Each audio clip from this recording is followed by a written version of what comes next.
నిత్యం పుష్ప మూవీ సీన్లే కనిపిస్తూ ఉంటాయి. రైతుల ముసుగులో మంగళం సీనుల దందా జోరుగా సాగుతుంది. కోదాడ టు కలకత్తా, కలకత్తా టు శ్రీలంక, అక్కడి నుంచి దుబాయ్, ఇలా హిందువులు ఎంత పవిత్రంగా పూజించే గోవుల అక్రమ రవాణా మామూలుగా ఉండదు. గుట్టుచప్పుడు కాకుండా సినిమా స్టైల్లో అక్రమ రవాణా చేస్తూ ఉంటారు కేటుగాళ్లు.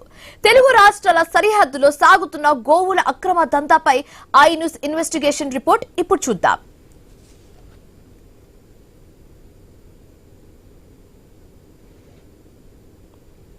తెలుగు రాష్ట్రాల పశు సంపద దేశాలకు తరలిపోతుంది.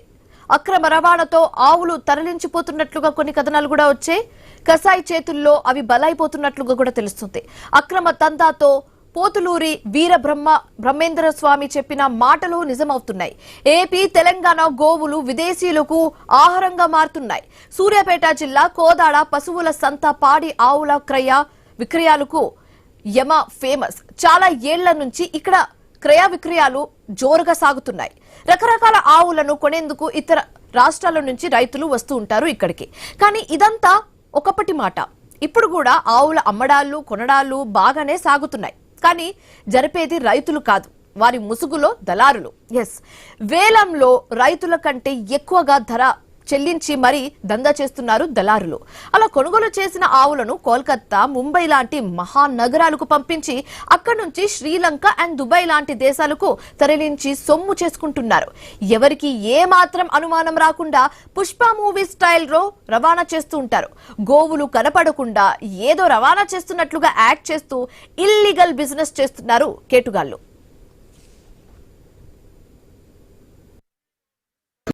గత 30 సంవత్సరాల నుంచి ఈ సంతకు వస్తానే ఉన్నానండి. అయితే గత 30 సంవత్సరాల నాడున్న పశువులు ఇప్పుడు లేవండి. ఈ సంపద తగ్గిపోయింది సార్. అయితే మన దగ్గరకు వచ్చేవాళ్ళు ఎక్కడి నుంచి వస్తారంటే అనంతపురం నుంచి వస్తారండి. అనంతపురం జిల్లా, కర్నూలు జిల్లా, కడప, చిత్తూరు, తమిళనాడు అవతల స్టేట్ రాష్ట్రం వేరండి. తమిళనాడు రాష్ట్రం, కర్ణాటక, బెంగళూరు నుంచి కూడా వస్తారండి.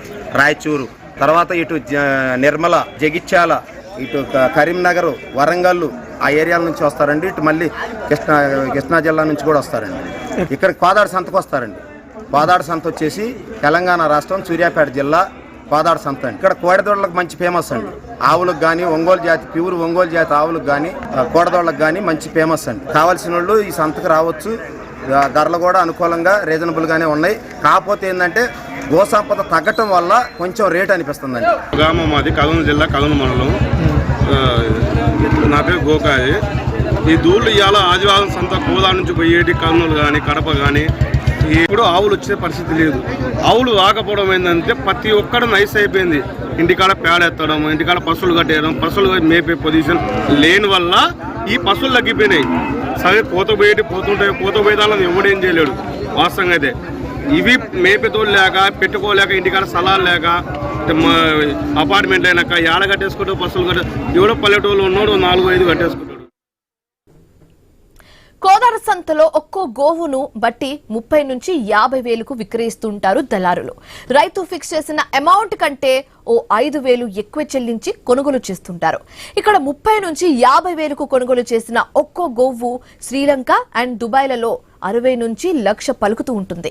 ఆ దేశాల్లో గోవు మాంసానికి ఫుల్ డిమాండ్ ఉండడంతో కోదాడ సంత దళారులకు మంచి బిజినెస్ గా మారింది. ఇది పాడి రైతులకు దొరకకుండా అధిక ధర చెల్లించి మరీ గోవులతో అక్రమ దందా చేస్తున్నారు కొందరు దళారులు. ఆవులు అంతరించిపోతే కలియుగం అంతమవుతుంది అనేది పోతులూరి బ్రహ్మం గారి మాట.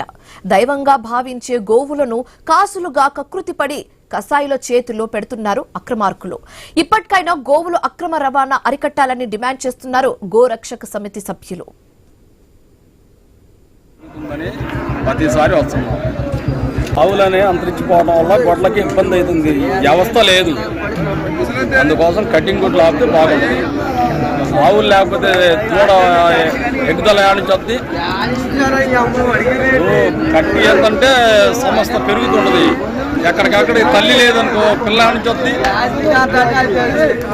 ఆ కట్టుకోళ్ళు వస్తుంటారు, రైతులు వస్తుంటారు. ఎక్కువ శాతం కట్టుకోళ్లే కొంటున్నారు.